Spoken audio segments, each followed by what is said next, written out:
Olá, que a graça maravilhosa do Senhor Jesus, a paz poderosa do nosso Salvador inunde o seu coração.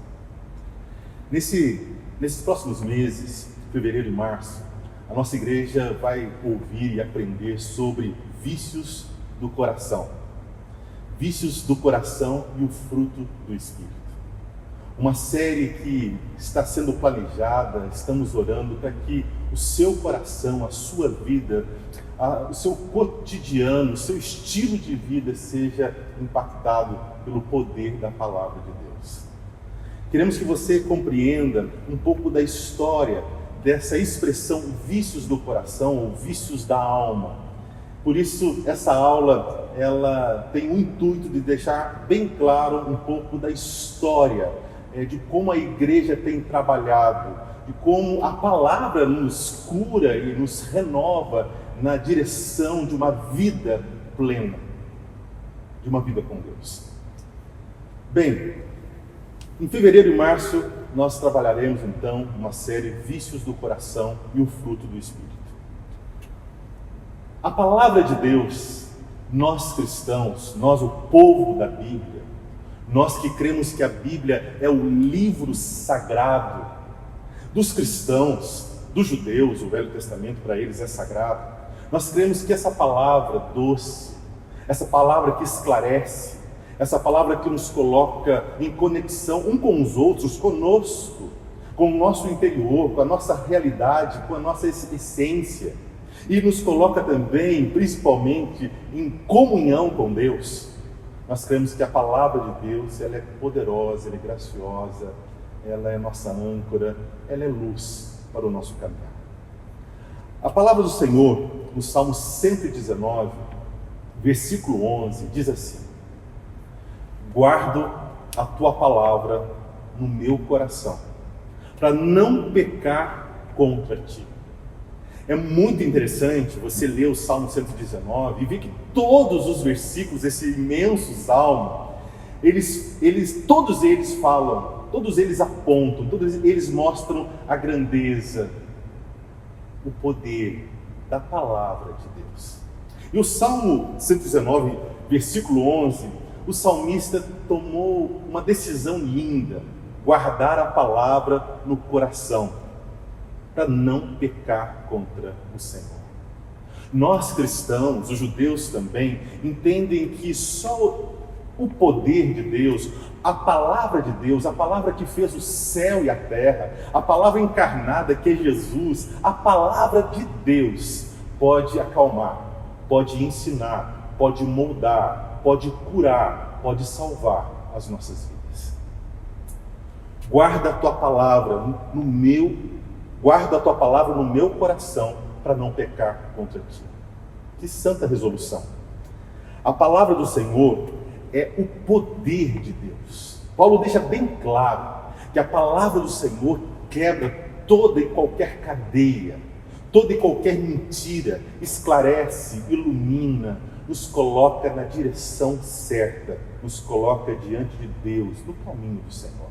A palavra do Senhor, ela é poderosa, e os cristãos, no decorrer do tempo, dos séculos, nós temos declarado e feito uma profissão de fé, declarando que nós cremos, que a nossa única regra de fé, de prática, de vida, de estilo de vida, é a palavra de Deus.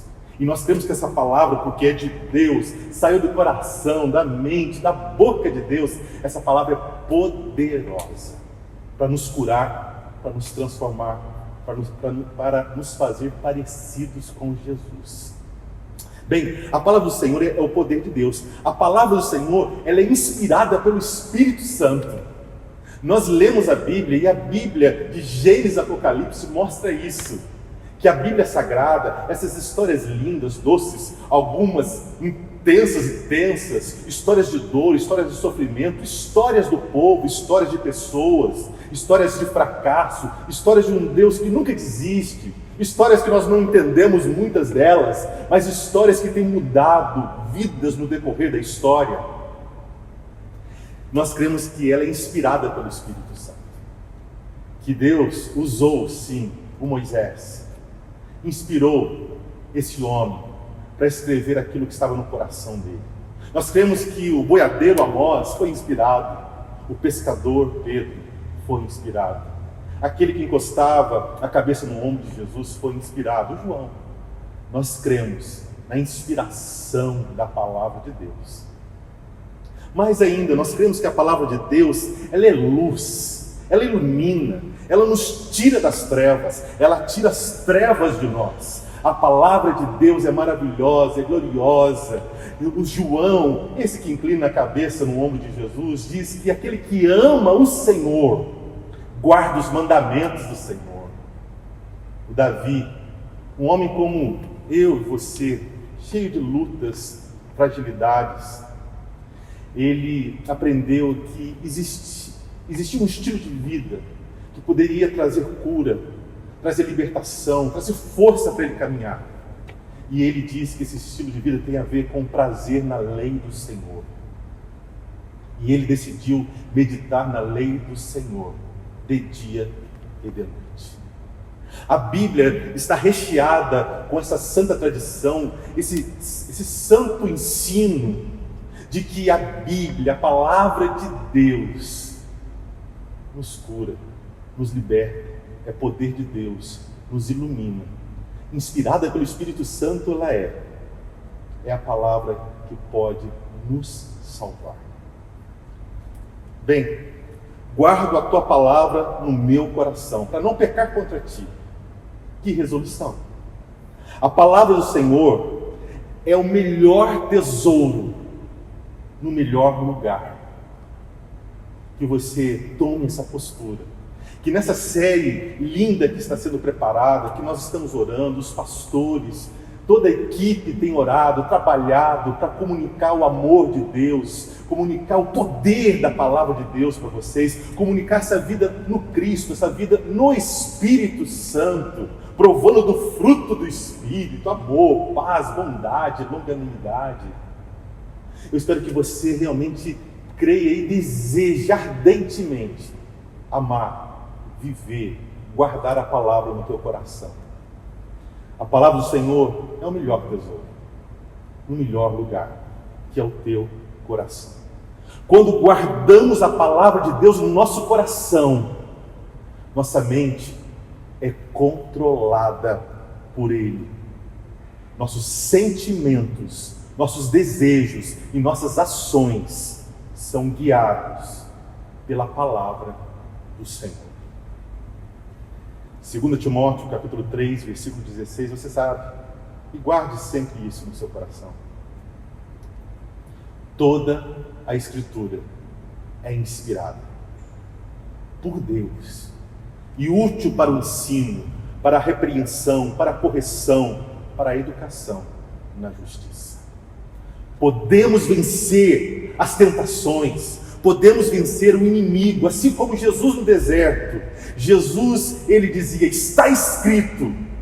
E porque a palavra estava na boca e muito mais no coração, e ele vivia essa palavra, o inimigo não o venceu. As tentações não o jogaram ao chão. Pela palavra do Senhor podemos viver acima do pecado, vencer tentações, derrotar o inimigo da nossa alma, resistir aos poderes dos demônios, resistir àquilo que tenazmente nos assedia, aquilo que quer acabar com a nossa relação com Deus, com o outro, quer acabar com a gente, o nosso coração, a nossa vida.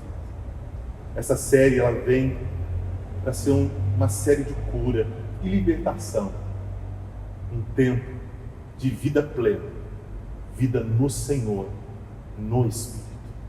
Com toda certeza, essa série, ela está fundamentada na palavra de Deus. O livro que guia o povo de Deus, que guia, que direciona, como já foi dito, que a nossa regra de fé e prática é a palavra de Deus. Então essa série nasce da palavra de Deus. Mas também tem um contexto histórico que nós queremos compartilhar com vocês sobre essa questão dos vícios do coração, dos vícios da alma.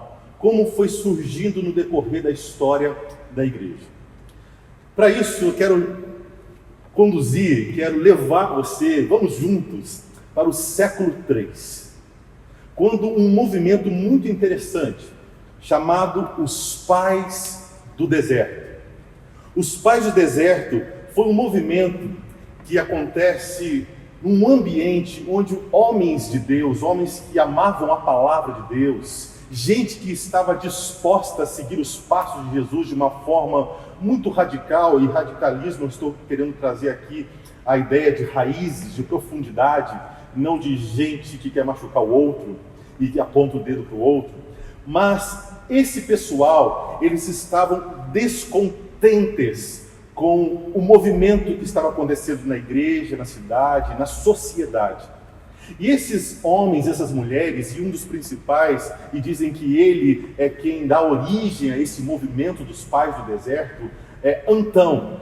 Esse homem, ele vai para o deserto, e muitos outros também caminham em direção desse deserto no Egito. Então, no século III, acontece esse grande movimento, que nasce de um descontentamento, mas também é um avivamento. Muitos historiadores relatam de como vidas foram transformadas. Embora esses homens foram para o deserto, se afastaram das cidades, das vilas, e ficaram reclusos, ficaram isolados, sozinhos, em cavernas, em meio de rochas no deserto, esses homens, o estilo de vida deles, atraía pessoas de vários lugares que queriam ouvir os seus conselhos, ouvir as suas histórias, olhar e ver a intimidade que eles tinham com Deus. Embora eles fizeram um movimento que muitas vezes é um movimento de escapismo e que falta muitas vezes compromisso com Deus e com o próximo, muitos deles, eles não conseguiram escapar. Eles, mesmo no deserto, o estilo de vida deles atraía as pessoas, e pessoas iam aprender de Jesus com eles, e eles não deixaram de ser missionários. Foi um avivamento que acontece no deserto do Egito. Foi também um movimento que muitos diziam que eles eram homens santos, gente disciplinada, gente que queria muito andar com Deus e viver o cristianismo de uma forma autêntica. Mas para muitos eles eram loucos. E de fato eu acho que eles tinham muito dos dois, de santos e loucos. Mas foram pessoas santas e loucas que Deus usou para abençoar a igreja e nos abençoou até hoje. Nessa história dos Pais do Deserto, eles resolveram serem ascetas, ou seja, gente que queria quebrar o eu, gente que queria ter uma vida realmente na presença, com intimidade, com disciplina. Muitas delas realmente extrapolavam, eram loucuras, muitas das suas posturas, das suas condutas disciplinares de vida, mas muitas delas focavam em silêncio, em ouvir Deus, em amar e ler as Escrituras, em vida diária de oração, em vida diária de humildade, em práticas devocionais que até hoje nos ensinam e nos moldam tanto. Meios de graça são essas práticas. Bem, para vocês entenderem um pouco do estilo dessas pessoas e como essas pessoas marcaram, tem uma história que sempre me chamou muita atenção. É a história de um homem chamado Telêmaco. Telêmaco, um dia ele sai do deserto e vai para Roma. E ele vê toda aquela multidão indo em direção ao Coliseu romano. Ali os gladiadores tinham aquelas lutas, muitos cristãos foram mortos ali, mas naquela época havia muita morte, muita violência, aquelas lutas, era uma violência das mais terríveis no trato um com o outro. Era um circo da morte. E as pessoas gostavam, as pessoas continuam gostando da violência e da morte. Essa cultura da morte, ela dominava, essa cultura do poder, da luta, de homens fortes destruindo uns aos outros, o mais forte vencendo, tomava a sociedade daquela época. E esse homem, ele chega e vê todo aquele ambiente, todo aquele aplauso, as pessoas fascinadas, extasiadas, aplaudindo aquelas lutas, aqueles guerreiros, aqueles gladiadores. Esse homem, ele fica muito triste, ele fica indignado, e ele pula no meio do Coliseu, lá na arena, e ele começa a dizer: para com isso, não machuquem um ao outro. Talvez muito ingênuo, mas esse homem não parava de tentar afastar, e tiravam ele fazia esse movimento, e tiravam, até que começaram a gritar: mate-o, mate-o, mate-o. Esse homem facilmente foi morto. Alguém dos gladiadores pega a espada e mata Telêmaco. Os historiadores dizem que depois da morte de Telêmaco, houve algo que acontece no coração do imperador e houve uma mudança.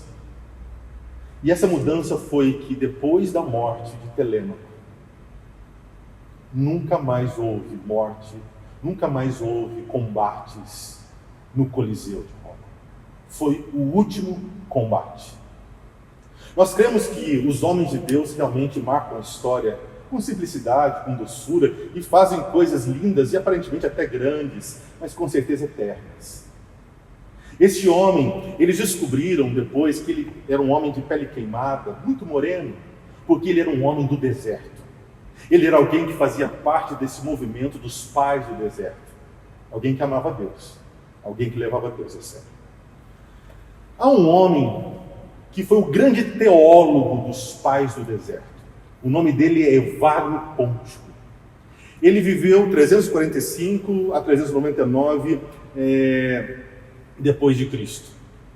Esse homem, Evagrio Pôntico, ele, como disse, foi quem organizou muito da teologia dos pais do deserto, desse estilo de vida, dessa leitura diária.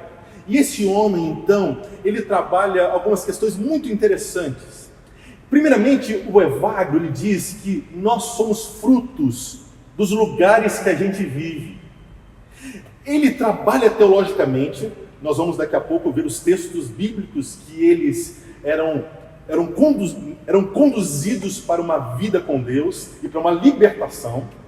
Mas esse homem também, ele trabalha muito na área psicológica, na área terapêutica. Um homem que viveu 345 anos depois de Cristo, e esse homem era um homem que tinha noção da alma humana, das sedes humanas, da complexidade humana.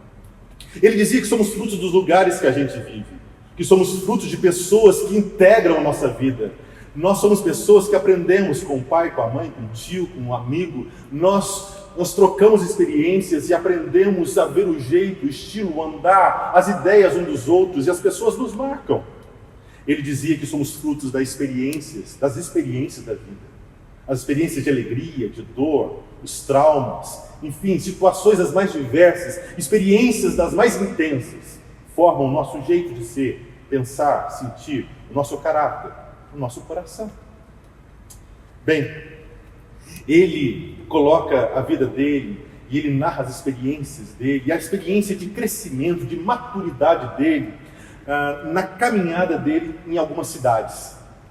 Ele primeiro ele trabalha aqui na Capadócia, ou seja, em ponto da Capadócia, foi o lugar da gestação, o lugar que ele nasce, a sua infância, as suas primeiras experiências de ser humano e viver, e também de conhecer histórias de Deus. Um homem que marca muita história de Evagrio Pôntico é Gregório de Nissa, um homem de Deus, um homem que pregava com muito fervor, é conhecido como um dos maiores daquele tempo de hombridade, de postura, de integridade. Ele também conta que ele vai para Constantinopla. Ele estava mais ou menos com 30 anos de idade. E lá ele diz que é o lugar da tentação.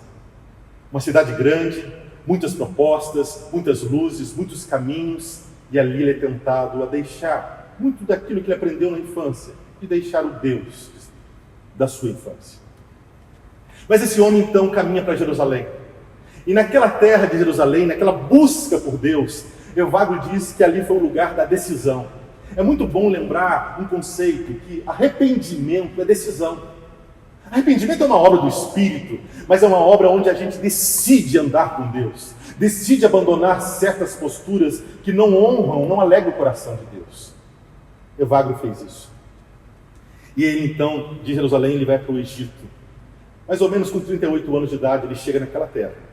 E ele então consagra a sua vida de uma forma plena, de uma forma integral ao Senhor Jesus. Agostinho, que vai vir muito mais tarde, ele disse algo que eu gostaria que você pensasse nisso, que Evagrio trabalha, e nós vamos ver daqui a pouco muito bem. Se queremos conhecer uma pessoa, não devemos perguntar a ela o que faz, e sim, o que mais ama. Para ele, são os afetos que definem nossa identidade, e não nossa funcionalidade. Que essa série Vícios do Coração e o Fruto do Espírito possa, de uma forma muito poderosa, marcar a sua vida, marcar a nossa vida, marcar o nosso coração, encher o nosso coração de esperança. Realmente, eu e você, pela ação do Espírito, possamos crer no poder de Deus, que é capaz de curar, de acalmar o nosso coração, de nos ensinar a viver, não uma vida marcada por vícios, por posturas, por um estilo de vida onde a gente machuca o outro e se machuca, e desonra, e entristece o coração do Criador, do amoroso, do poderoso Deus. Você já ouviu falar dos 7 pecados capitais? Esse conceito nasce do século XI até o século XIII. Os teólogos católicos trabalham isso. E é um desejo realmente de desmascarar muito, mas muito da nossa maldade, desse estilo de vida que machuca o próximo, machuca o nosso coração, machuca Deus. Mas no século III, Evagrio Pontico, ele trabalha os 8 vícios da alma. Creio que a partir dele, ele inspira depois as pessoas a tratarem, a conhecerem mais os dilemas, as mazelas, conhecer a si mesmo, conhecer o nosso coração. Os 8 vícios da alma, descritos por Evagrio Pontico, são eles: a gula, a luxúria, a cobiça, a tristeza, a ira, a assídia, vaidade e orgulho. Nós vamos caminhar nesses 8 vícios para que nós possamos aprofundar no conhecimento deles. Mas essa série, essa aula já também, não é para poder apontar o dedo e dizer: você e eu somos gulosos, somos vaidosos, embora nós precisamos acordar. Nós precisamos despertar para quem realmente somos e as grandes lutas da nossa caminhada, os terríveis vícios do nosso coração. A luta contra esses vícios, a cura, Evagrio diz que ela passa por um conhecimento profundo dos vícios. Não dá para ignorá-los. Não dá para dizer o outro tem. É gente que olha na palavra e realmente se enxerga, olha no espelho e enxerga quem verdadeiramente, quem realmente somos. Ele entende, Evagrio, que para vencermos, lutarmos, sermos curados desses vícios que nos jogam no chão, nós precisamos combatê-los com a palavra de Deus. Sem a palavra, sem o poder da palavra, nunca seremos moldados e muito menos transformados e gente verdadeiramente livre.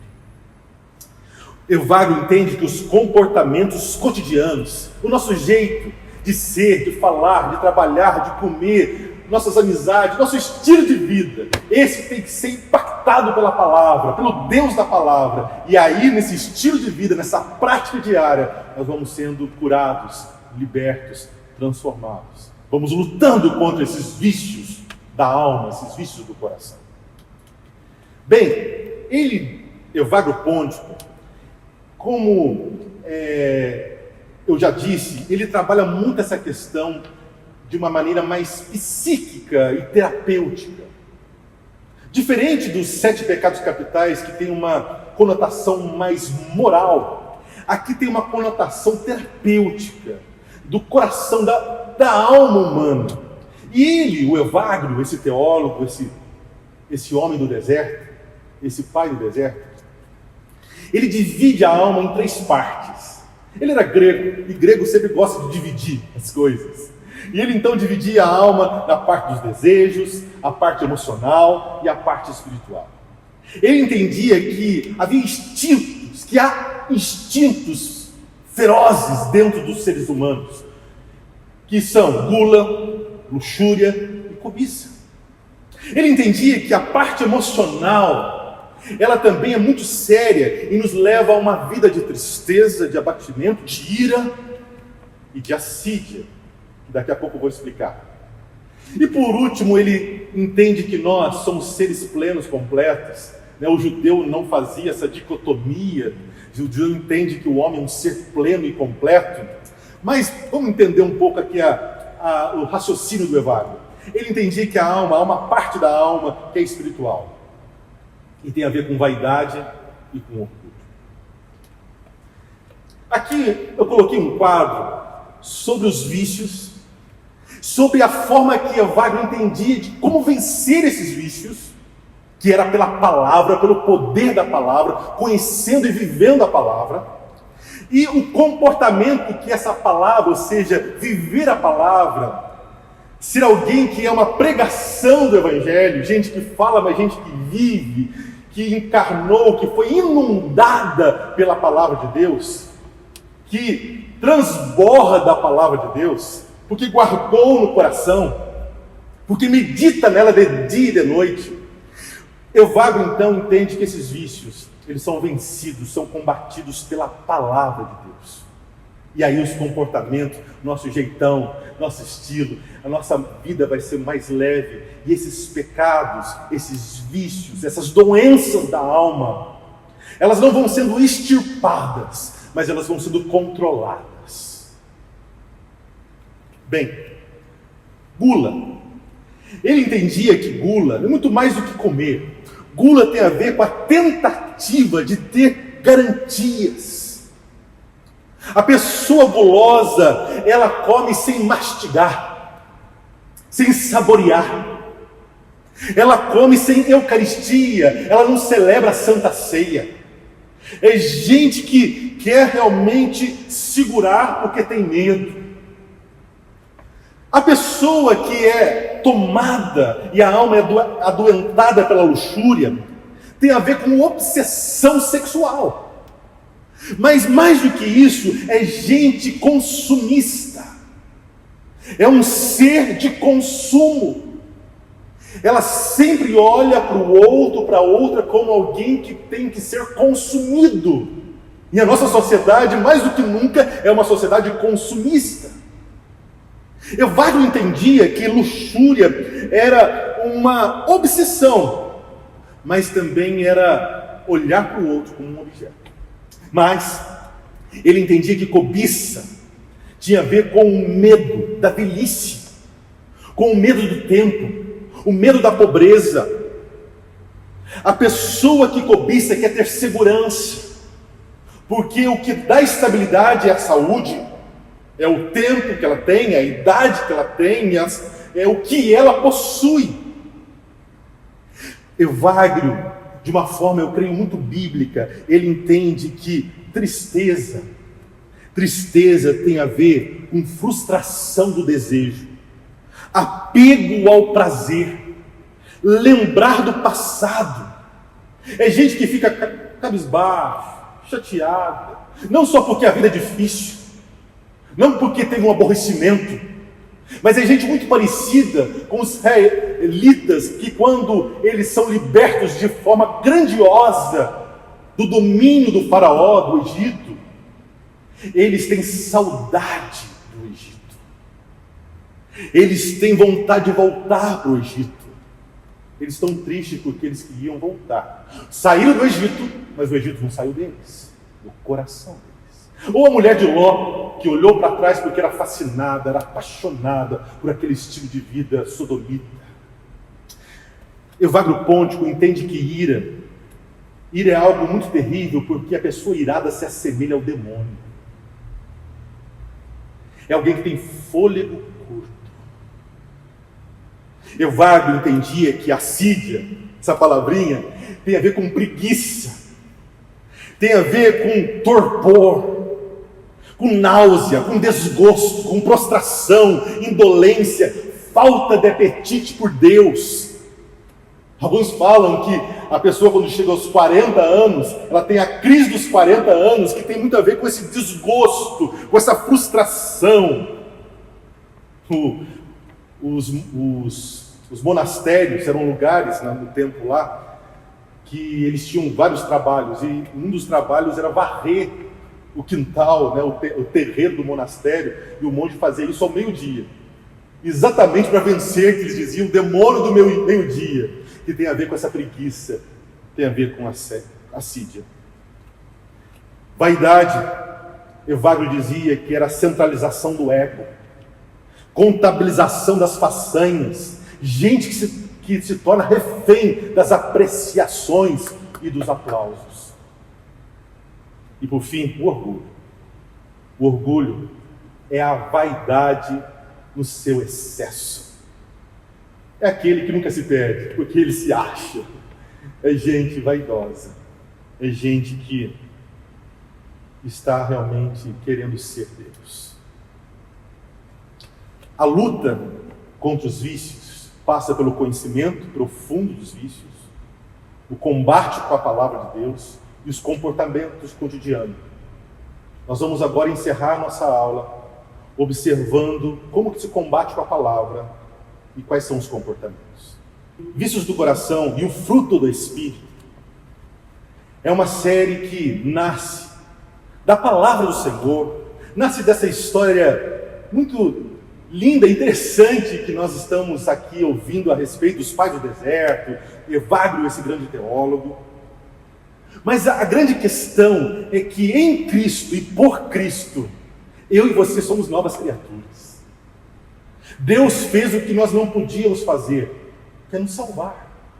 Em Cristo nós somos livres, em Cristo nós temos vida eterna. Ele tomou sobre si todas as nossas dores, nossos pecados, nossas maldições. Cristo é maravilhoso.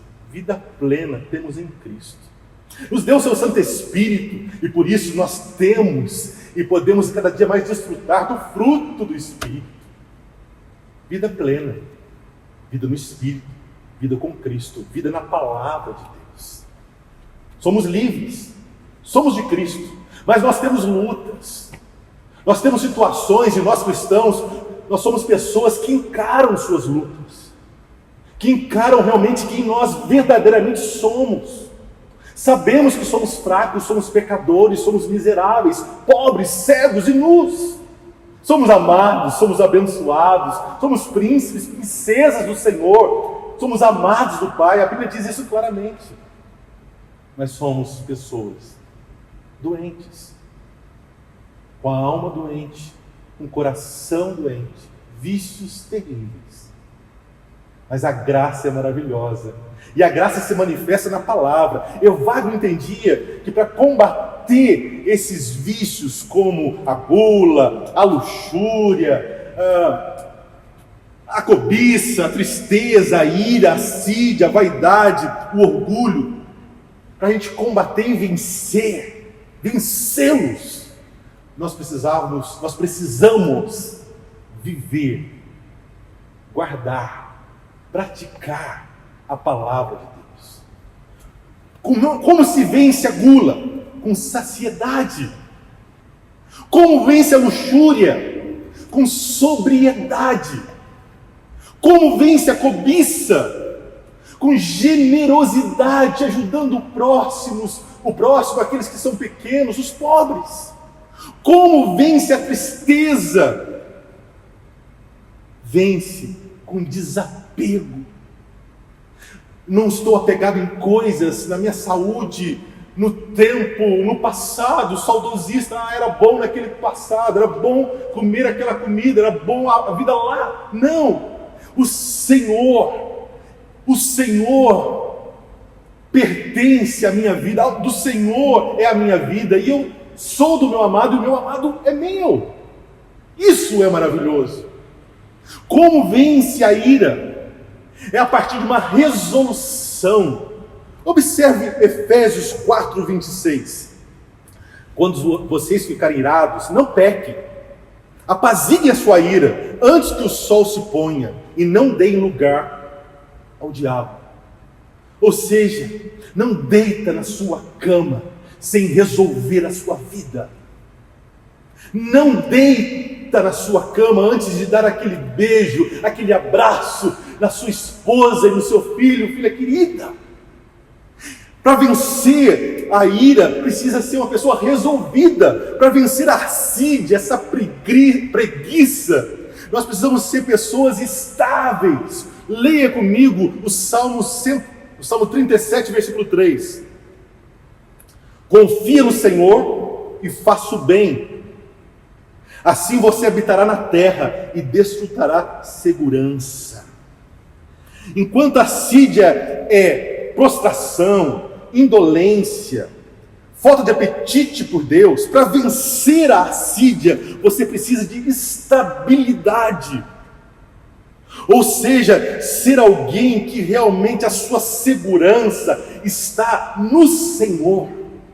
O Senhor é a minha rocha e a minha fortaleza. Para vencer a vaidade, você precisa da gnose, do conhecimento. Você precisa de um conhecimento, mas não um conhecimento superficial. Tiago, lá no capítulo 3, versículo 1, ele diz: meus irmãos, não sejam muitos de vocês mestres, pois vocês sabem que nós, os que ensinamos, seremos julgados com maior rigor. Tem gente que é mestre, sabe muito aqui, mas não tem experiência com Deus. Não tem conhecimento experimental, não tem experiência de andar, de chorar, de ser consolado.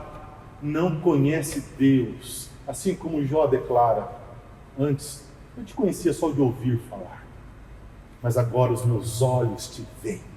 Para vencer a vaidade, para vencer essa centralização do ego, esse jeito de querer sempre ser aplaudido, nós precisamos de conhecimento de Deus.